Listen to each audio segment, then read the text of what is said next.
des fins du système, les gens croyaient que je voulais juste montrer aux gens que tu sais, parfois, tu me fais ça va comme sans le savoir significativement. Un grand prêtre, par rapport à Nini, par rapport à quoi? On a un danger, au pays Nini.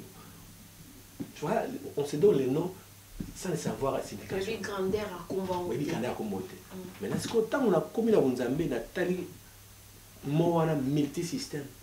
La dictionnaire, c'est quelque chose qui fonctionne à plusieurs fois. Et là, au moins, ça a été dans le balamo. Donc, à part Nzambe, on a ça la sur le balamo, on a une monnaie mouton. Chilobo chama kanda yoyo. Wani Nzambe ujingi mbeu. Chilobo kaya kuchina bolu nasha. Nasha munda mwambwebwe. Yesu wani kaya kuchina bolu. Biena chanda ni baba nyama kanda wani Nzambe yoyo. Melate noate diambate. C'est-à-dire vous êtes déjà mon ami. Déjà mis à part. Voilà. Ça veut dire que voilà, vous qui n'est pas pour se former. Tu vois, donc voilà, maman Sika, c'est Bandi. Beauté image, www.beautéimage.com, site Namsua Sika. Nous avons vu que l'image en est là. Il y a un professionnel, il y a un local, c'est le site Vandi. Au niveau de la formation, il y a un biseau artiste. Ba comédien, ba pasteur, ba mariage, ba fête, ba nini, ba mission, ba concert. Beautéimage.com, site Namsua Sika. El lengyo wapi, kuna siko tobi na lingenda. Sakama, asambela kama. Donc on a deux fois Beautéimage à suivre. Beautéimage nangae. Beautéimage nangae. S'abonnez-vous. S'abonnez-vous quoi. Hein? Beautéimage TV, mariage, festival, concert, clip. Beautéimage, image à soin. Oumela na yo beauté, oumela na yo image, oumela na yo image.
N'hésitez pas à liker la vidéo si elle vous plaît et si vous êtes nouveau sur la chaîne, n'oubliez pas de vous abonner et d'activer la notification pour ne rater aucune de nos prochaines vidéos.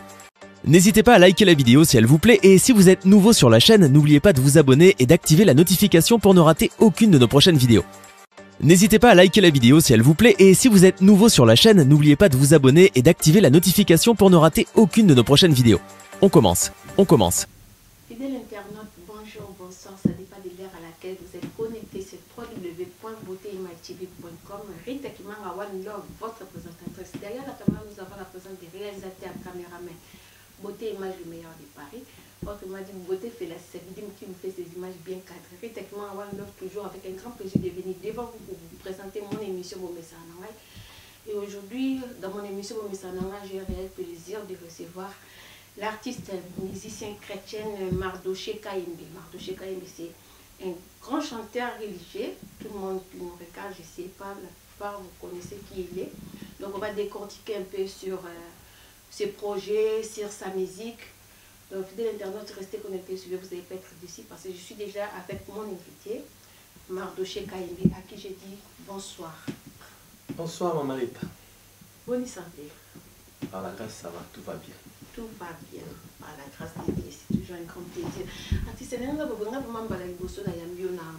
beauté image yambi pe na émission na ngabo mesa na ngai ningai poto ye po na ba follower ba landa biso na ba ndiko ba koyeba o lelo kaka na monta émission na biso oyo soko ko koyebisa bango oza nani toyebi ke Mardoché Kayembe ayemba musique nzambe awuta wapa bimaka mbala moko boye lokola liyebo to awuta pe ko tshaba achape ba matambi na ba orchestre mususu. Merci beaucoup Maman Rita. Bon, déjà, merci beaucoup pour l'invitation. Et puis, je salue en présence mon jeune frère PDG Beauté Image. Donc, c'est un plaisir. Ayamara na plateau naïe. Donc, c'est un plaisir. Mardoché Kayembe a visité par sa maman, par sa papa. Mon père qui est déjà décédé. Papa Kayembe qui sont et ma maman oui Régine Kamuna Kamba donc elle a bonne santé. Non, Mardoché Kayembe vraiment na sa carrière moulai son année na vraiment ko tanga minyoso on a bana musique la imagine avec la musique à quartier gauche à droite n'exala kaka la bêta est pas général de FAO elle pas général de FAO qui n'est pas l'effet du système. Comme on a la bêta, la musique profane, et quand on a eu un poteau, Dieu m'a fait grâce. J'ai raconté un pasteur qui est pasteur Francis Lola, et j'ai dit bonjour à Passa.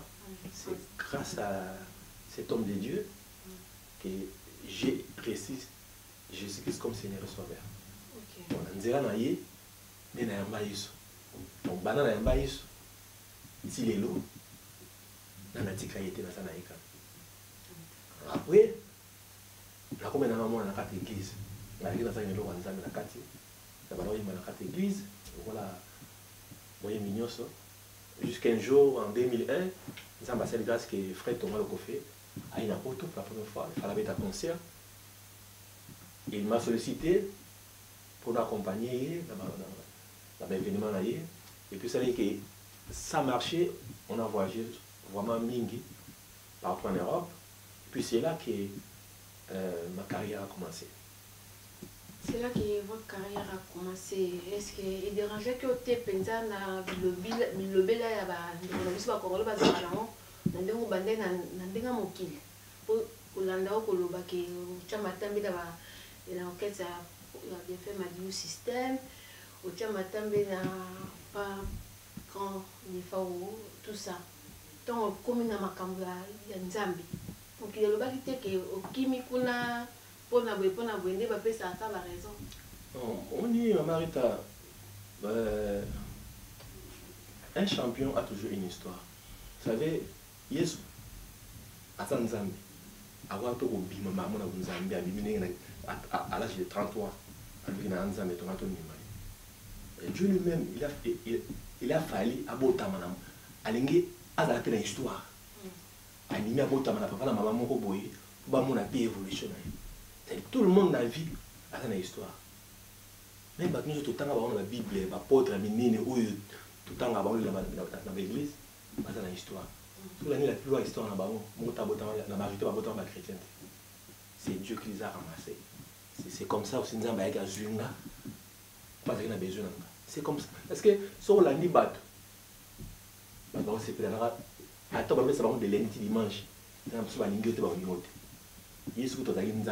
ils ont choisi Pilate, ils ont choisi Barabbas, la place naïve. C'est-à-dire, dans l'année de la bataille, on a vu que les gens n'avaient pas insulté. Il y a une erreur.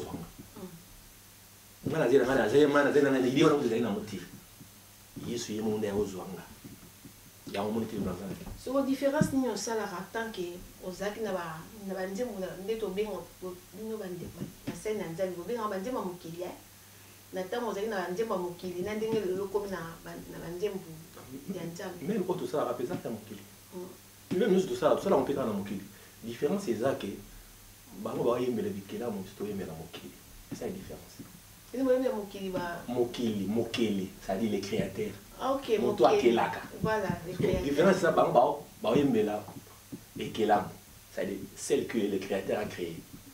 Différence c'est ça, moi. Juste quand on aime la moquée, parce que tout ça là, ma pote aime la moquée. Différence c'est ça, moi. Comme yo, comme Monseigneur Nanzambe, nous le dit que pasteur Francis Lola Moto à Lobakio, pour rejoindre bassin Nanzambe. Et ça, il y a une année après. Début 2001, donc février 2001. Février 2001, on a un frère Lokofo. Frère Thomas, tu as peut-être Zénith en décembre 2001, c'est-à-dire 8 mois, 9 mois après Frère Thomas. Donc ça veut dire, on a un poteau, on a eu un poteau, quelques jours, mois, d'abord une balamon. C'est-à-dire, on a pas de ils ont pas de choses. Babou, on a pas de passe. Ah, qui est le mot pour l'intérêt mon boy. Mais là, n'a y a pas insulté.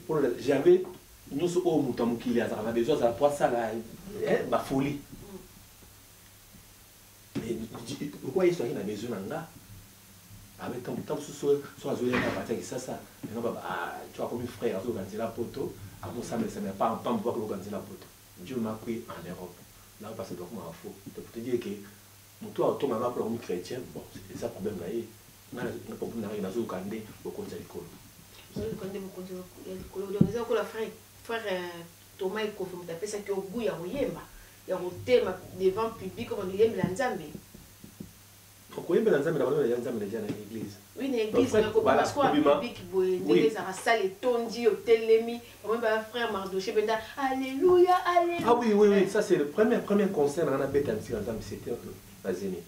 Grâce à frère Thomas. Donc frère Thomas a canal ya monnaie ne pour la carrière là.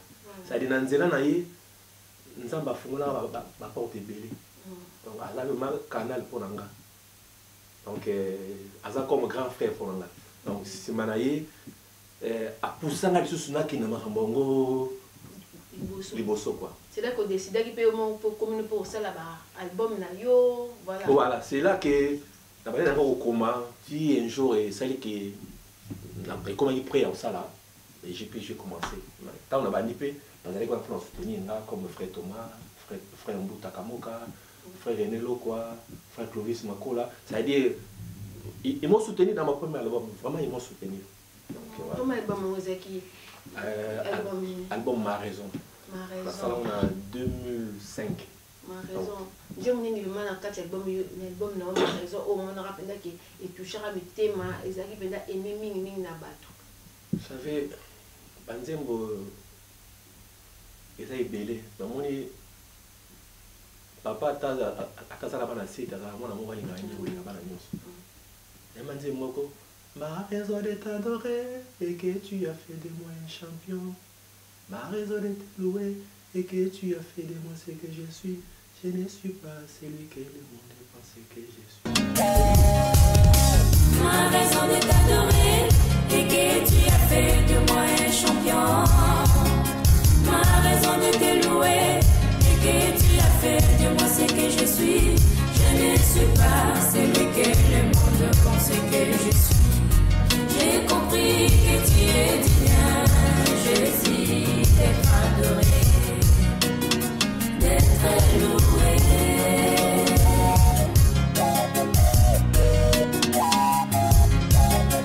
Ma raison de t'adorer et que tu as fait de moi un champion. Ma raison de te louer. Ça dit, Batouano Taïlanga tu vois, non, mais ok, nous avons Talanga et donc voilà. Donc, il y a donc raison dans la Royemba. Les hommes ça va se monter là. Il y a un seul album Ma Raison. Album Ma Raison, deuxième album, nous avons et Multi Système. Ouais, album c'est là qui m'a marqué de ça, mais ça m'a polémique. Parce que les gens ils croyaient, parce que le roi a chez des femmes Madilu Système, les gens croyaient qu'ils étaient. Je voulais juste montrer aux gens que tu sais, parfois, tu me fais ça va comme ça, ne savoir si Kolo, salanga moto ya mesala kukwesa, pona pesa sema na baeba lokotaka, kemo pelo kumunde yo.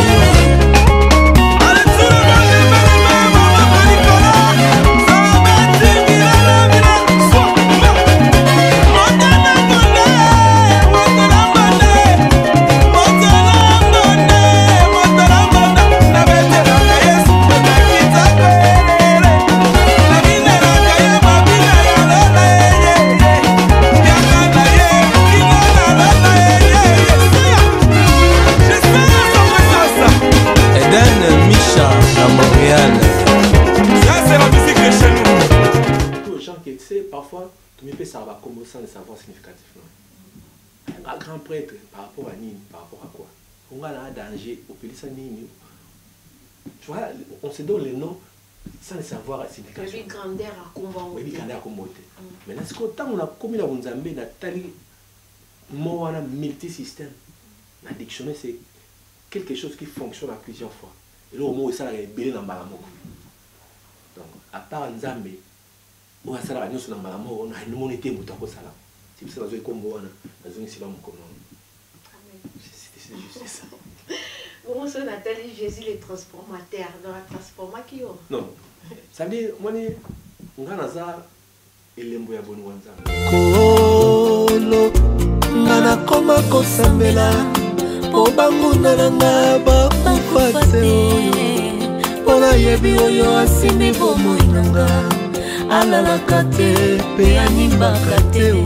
Bakufate basala na bongo babetela bango pele solo te bamuna na miso ndenge mayekoka wana batikala monoko polele lokola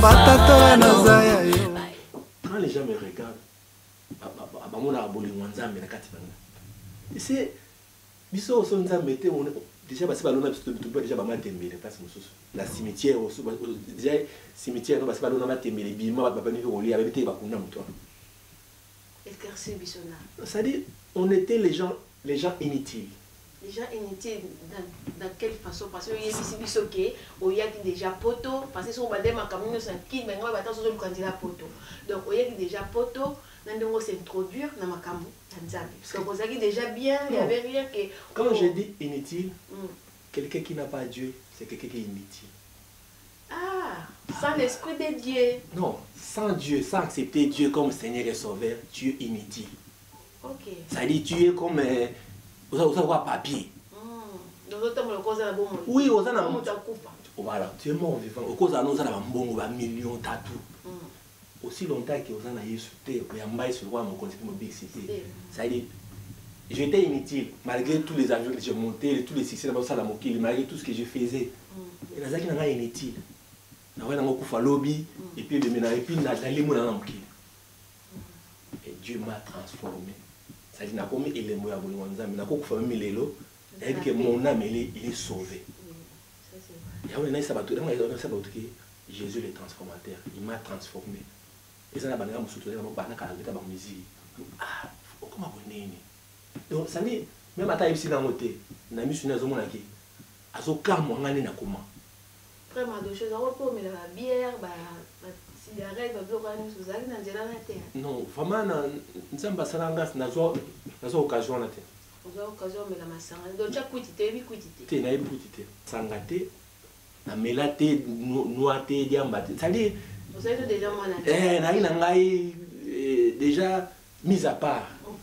Voilà. Ça dit, voilà, vous n'êtes pas pour se former. Tu vois, si David n'était pas formé,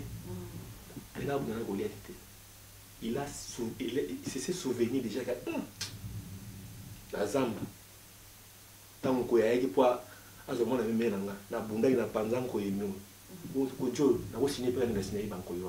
Ça dit il était déjà formé. Ayeba pe qui est azali na molimo mo centre azali pe na Nzambe kati na ye. Mais c'est ça, ceux des gens Nzamba, il y a ceux des gens Nzamba sauvé quelque part. Vous avez confiance en Nzamba. Il y a un monde na ina ba liboma sikana bi Nzamba bilemu. Ça veut dire on a tellement de souvenirs parfois on oublie. Aux yeux tout passé, on nous les a Nzamba tiki. Vous savez que Nzamba avec ça au cas là maman c'est belé autour les gars tout les mais ce que nous avons lelo ah Nzamba tinga parce que Pierre quand Nzamba tinga parce que amukana nous avons Nzamba tinga parce que tu as oublié que tu avais beaucoup de cas plus que ça mais Nzamba songa que on bosse il y a des Nzamba bilemo ça dit faut là faut là beaucoup à souvenir au moins que tout ce que tu as fait dans ta vie tu peux même pas te l'ignorer pour éléquer belé et ça veut dire que Nzamba bundela yo to inviter ka bundela yo moko lukango yo moko ozape na tort na ya bundelo alongi shope Nzamba bilembo za compétition na kati Nzamba Bilembo, ils ont 8 titres. À 8 titres, c'est vraiment mélangé. Nzamba, c'est grâce à moi, na sali, na des albums dans Balamo. Des albums, bon, des albums, parce que moi, les gens, parce qu'on n'a pas ça dans mon polémique, tu vois. Des albums, mes amis. Pardon, ma question elle est mal formée. Des albums, mon cobi est un Nzamba Bilembo. Bon, mon comme sous comment on les amis. Bon, mon co ils allaient Mochimon. C'est un Chiluba. Donc, l'album moi ils a 100% Kassai. Mochimoni l'accent. Mochimoni, ça dit quelque chose qui est posé tellement, tu peux pas l'arracher. Ok. Donc, vous avez bandé mon nom sur du début à la fin quand Chiluba. Tout na Chiluba. Chiluba, ok. C'est vraiment, il y en a bien, 100% Kassai. Comment tu as 100% Kassai? Je suis 100% Kassai. Voilà. Non, dans l'union, nous sommes 100% Kassai. À l'intérieur, il y a beaucoup de styles. Il y a Chiluba, il y a Kananga, il y a Chiluba, il y a Mbujima, il y a le Bombashi. Vous savez, il y a beaucoup de styles dans Chiluba, mais tout en Chiluba. Mais Nzamba Bilembo, voilà, Nzamba Bilembo, ils ont Swahili Nakati, ils ont Kintando Nakati, ils ont français Nakati, ils ont Lingana. On a un album mélangé. Il y a tout, il y a tout. Juste pour ils ont Chiluba Nakati, mais comme les dit, album à part. Il y a un moment na bimisiango pour na biso. Ils ont les bobette à l'écouter, ils ont polémique, ils ont pour les Kassaïens. Ils ont na bayanzi babala Kassaïens, ils ont na batabano babala Kassaïens, ils ont na batetela babala Kassaïens, ils ont na bamongo babala Kassaïens. Et quand on a un temps, et quand on a un temps, bon, on va dire l'américain, tu vas répéter, mais vite, mettez mes équipes au sein de la donc, ça veut dire, pour on non, ça veut dire, est-ce qu'il y a bien, non. Pourquoi ça? On a besoin de Congolais, il faut s'attendre au yoka. C'est ça, c'est ça. Oui, ça m'a dépassé la peine. Au yoka, moi, baba. Il m'a dit, mais au bimawana. Et puis, je suis tellement de au yoka, na kacha, bon, Mochimoni, 100% Kassai. Ekele yo, jingi mbanzambi wa moyo, Yesu muluma wa mpolondo, chilobo cha makanda yoyo. Wani nzambi ujingi mbeu, chilobo kaya kuchina bwalu nasha. Nasha munda mwambwebweyo, Yesu wani kaya kuchina bwalu. Yena chanda ni bamanya makanda wani Zambia yo yo yo. Bamanya makanda Nzambi wani wabamoye. Eyi wakatokola Goliata. Yesu wani wakapanda Nzambi wadagona. Wakapanda njila muchipepela. Mikuna mine na itu ijina jina jenda. Na shampepela na shama voila. Atuba mweme na kabatu bafishi pabundu yo yo yo yo yo yo yo yo yo. Bon, dans les je dois expliquer que Nzambi nozoyemba. Est-ce que ma sœur n'a pas fait ça permis à rechercher pour la naibisio bon année oyo ba ko mutu ashirubina manandenga usaranate ndenga Nzambi savez le roi David il a dansé comme on n'a jamais vu ngai mo muluba ngo loketo ndengeza na kanga ma likuta na pona Nzambi na yaka mabe na bine na batamukilia na bina na biso uma ko sa ba spectacle biso so mi baba mi autour de so bam na pourquoi ba sepela na yo pourquoi ba ndima yo mais na so na pa ndimi na yo ete na so ba ti elo ezati ubina on peut ofele mais là na yiko na zo yembele mokeli na yekela ninga lo na osala ya nini pour ça le biga la le libela donc naza elo pamba liboso na je peux tout faire. Et c'est nos frères Mandouché. Bon, c'est que tu as album, nous avons mis Bayo, tu as pour Cambo. Et ça, Bilubou est revenu en décembre, le 8 décembre, tu as Bilubou, Moshimouni, vraiment, je remercie grâce à mon producteur, l'honorable Serge Kaimbe, la maison Sec Production. C'est grâce à Yembe. Non, c'est un producteur de tous les producteurs. ça là vous savez la bateau donc voilà c'est une grande maison et produit bateau partie c'est belé ça m'a fait grâce que ça m'a pourtant signé tout ça donc album et les 8 dans Château Rouge dans maison de production il y a Pasteur Francis là parce que magasin ma place c'est chrétien donc tout ça là puis je n'ai peut-être juste c'était parce que quand on a tiré na page Facebook qui est album le 8 na minuit les gens me posent pour des commentaires pourquoi na minuit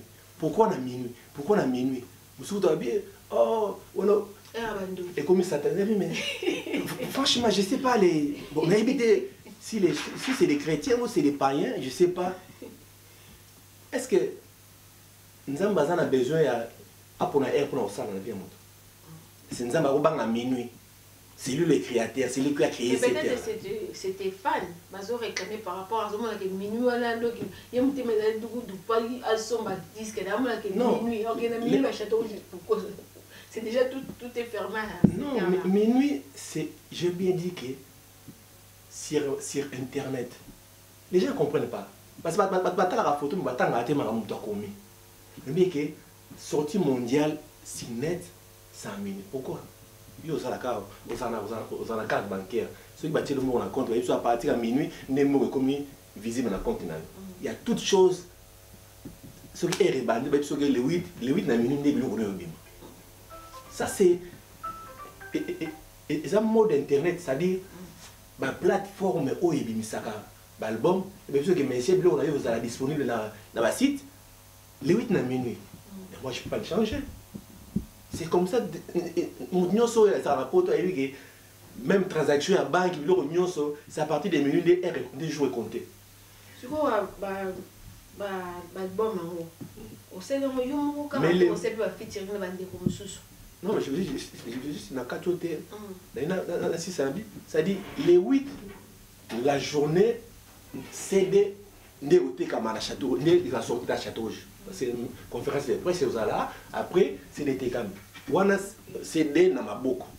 Mais si on a besoin de passer sur Internet, c'est à partir des minutes de CD comme disponible. Disponible, ok. Je voulais juste la faire éclaircir comme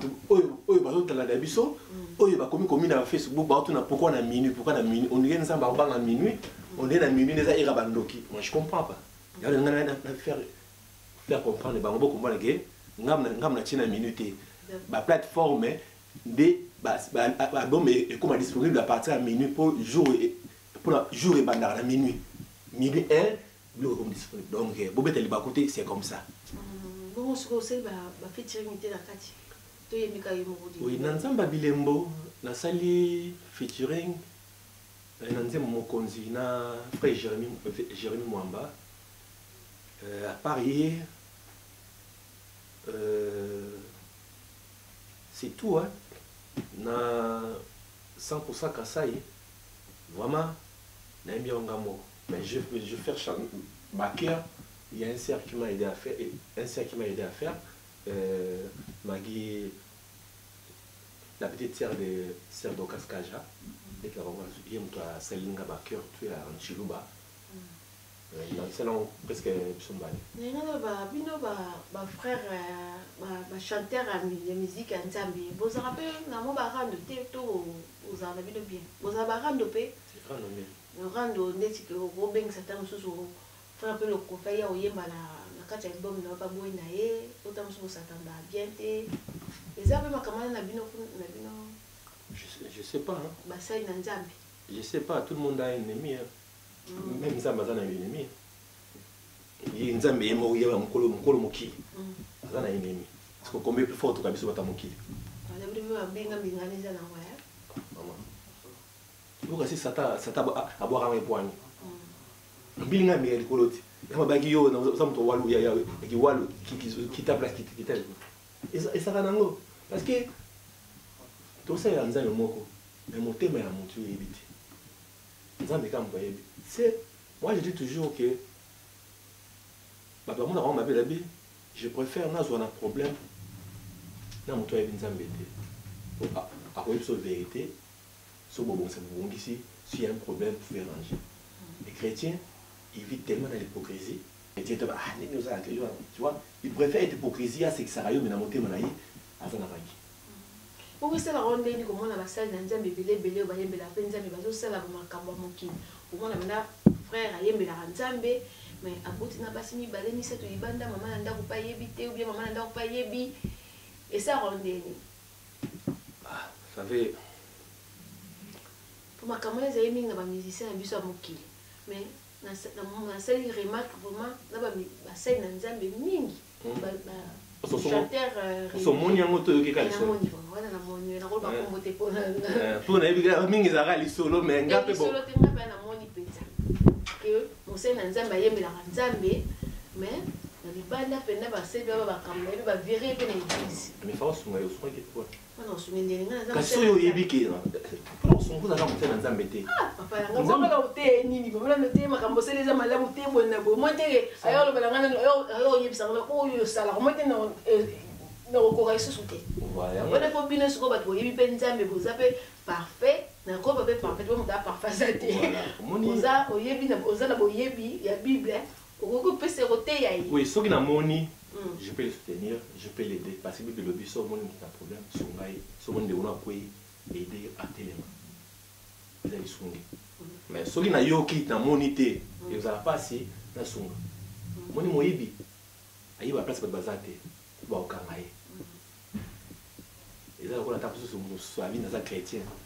À salam mabe place ba bazate, on doit y aller au salam. Sur le salaire, le bosso bat. Dès que tu es qui est, après le mabé, tout songaye, tout ça là, tu vois, c'est par rapport à ça. C'était vraiment prévu vraiment pour tout sur la mingi, le Cambouya, l'album Omi Baleza, Ndela, Awa pour na tous jouer le 8 décembre. Alors bon, la promotion les années, pour bino na côté nzambe na côté mokili na moni ba promotion mino bozo za ba makasité hein ko sa bozo sa ba musique ko bino boyo kala bino ngoto ezani pourtant osali nzembo na yo il faut ngara ke à gauche à droite et kenda ka boye po eza bongo ndemte et toucher à bato mais bino bozo sa ba nzembo na bino ngara so ko tika ko la bino bozo eza ngara terminal na eza pa YouTube so ko na YouTube elle fait non c'est comme les filles 10 000, 30 000. Pourquoi vous allez nous satisfaire pour la YouTube? Vous allez nous satisfaire, ndeko balinga binote. Vous allez nous satisfaire, ndeko peut vous toucher mais tellement la maman partage ndemo noka ndenga yoki. Vous allez la promotion, c'est ça le problème la vie sur la congolais. Promotion c'est sous ma capacité. Merci pour la qualité menga bon peut-être malibusio ngana tokutana à tout le monde. Et sur les occasions il y a aucun de n'importe internet. Au moins on s'en a ça on découvre bien on a ça ming mission internet la ming Michel Libanda ok PDG ayebi mais ngana yebi on a bien tous les années on a bien dans l'Afrique on a depuis 2015 2016 2017 ok na Kinshasa awa na beta tellement mingi awa na zal so début ba mission chrétien oyo ba beta mingi na zal na beta na za première na za parmi ba mission oyo et ba beta mingi mais on a un producteur libanais na Kinshasa il y a un moyen d'avoir genre mingi banda ok mais c'est bien déjà voilà ça veut dire nazo parfois zo buna na biso ba bango ça ba producteur ba la soutenir et comme ça au bundani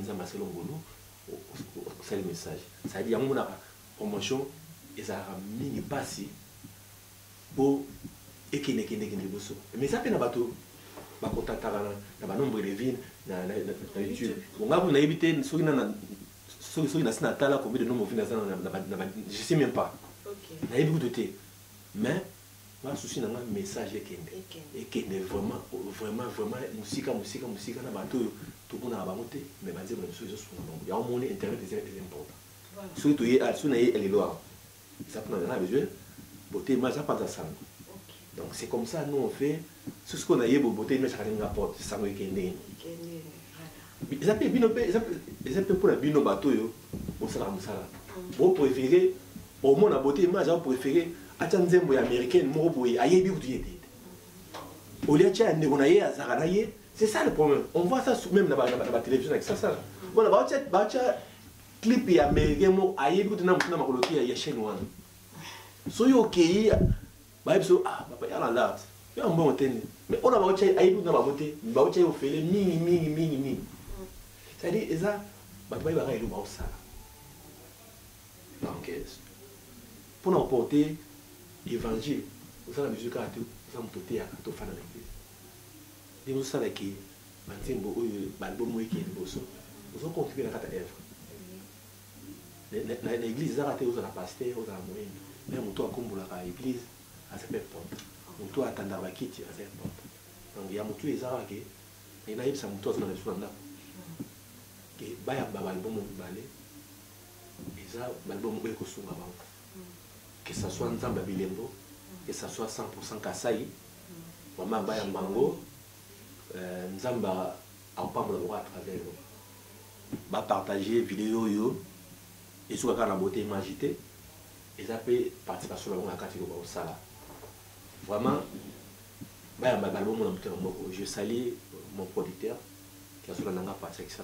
Non, c'est je salue le producteur parce que comme un diamant. Le PDG. Vous êtes devenu des diamants. Honorable Serge Kaimbe, PDG à chaîne Baraka TV. Génération consciente. Donc, apprécié, merci beaucoup. Dans ma maison, ça la plan pour nous. Dans le canal Naïf, album aux Bima, et puis dans le voyage gauche à droite, vraiment, c'est une belle chose. Puis je lui salue à mon pasteur Francis Lola. Francis Lola, voilà. salutation aussi. Et puis, dans mon Kulutunanga, dans mon Pandi, il y a Samuel. Che Guevara. Grand frère dans le quartier. Ok. Donc, ça dit. Grand frère au collège. Aoyemba, Azoyemba, Nazoka, il est là. Ça dit. Grand Nangaya. C'est papa camarade. Grand frère Nangaya. Waouh, ok. Il y a mon quête, mais il y a Ebélé. Oh. On a vu voilà. Par exemple, par rapport à ma petite, mais lui, c'est vraiment un grand frère pour moi. Tout l'anda banzira na bango, tant biso tout bana musique na quartier, bango ba mbeta la musique. Ça dit ba pesa biso goût ya ça la musique na quartier et puis c'est aujourd'hui tozoa eloko wana na nzoto ebima. Vraiment qui je salue. PDG Beauté Image. Voilà. Merci beaucoup. Vraiment, na ba bazana ndako. Ba auto temps comme beauté, bozana moté ma peau, to comme ça le sauter quoi. Na bo sanité kashamankoy. Le maître loyer toi ça qui entre même comme Mikolo dans une forme. Il a l'entrée de a entraîné pour la révolution pas possible, on sait jamais. Au monde a boto pour tout ça ba mona musoye butu yiti. Au salaire to yelo oti parce que aux ara mardo chika yembe. Nzamba promis yo, au salaire là. Comme si j'ai pour na il y a un ensemble qui est là, il y a parce que ce soit Koufi, il y a un ciment. Vraiment. Pour il va sur vous attendre après le bio. Il y a des Koufi déjà. Voilà, ça n'a pas moyen. Pas dans la santé. Parce qu'il y a quelqu'un qui est dans la santé, mais on les a poisonnés bien. Il a posé ça, mais il a dans ma bombe. Comme ça, mon gars, mon tu as rien dans Zambé. Tu as rien dans Zambé. Ouais, mon il n'a pas beaucoup de azala kwa pharaon amona ndema yekabona amoni ne bokati ici après confiner comment que le Seigneur vous bénisse cette chaîne à pas mo le battu sur la émission oyo on est ensemble Nzamba Bilembo 100% kai voilà merci chigula wanye chipanda washinda meno akwenda mgwangu wako amilalo wewe wafumu waba mfumu chipanda washinda meno kabwe. Bon, à suivre quoi. À suivre. Merci beaucoup l'artiste Mardochik. C'était vraiment un grand plaisir pour moi de vous recevoir dans mon émission de l'internet. Et tellement, je suis là toujours, j'ai fait mon travail et je suis sûre que ça vous satisfait à la maison. Comme d'hab. Le plaisir est partagé. Le plaisir est partagé. Fidèle internet, restez connectés sur www.beautématv.com. Abonnez-vous massivement. One love, à la prochaine. Bye.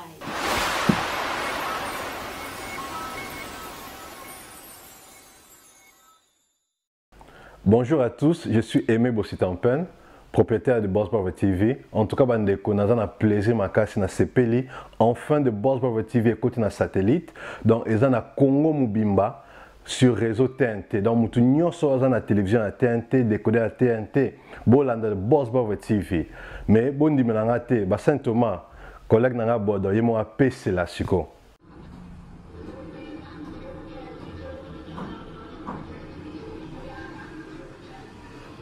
Salut, c'est Rock Bodo, l'artiste premium. Suivez comme moi The Boss Brother TV. The Boss Brother TV à Kinshasa déjà. We love The Boss Brother TV. The Boss Brother TV. J'espère que Binomo Bomoni, collègue nanga bodo a PC. Alors, Bobo Santé, Boss Brother TV est toujours disponible dans le décodeur CPLA TV, canal 121. Tout ça toujours dans Facebook de Boss Brother, vous s'abonner. Tout ça peine à YouTube live de Boss Brother, mais tout côté sur le satellite Kinshasa, TNT fréquence 658. Donc, Banakin, Banapoto, Boss Brother TV, tout le monde en parle.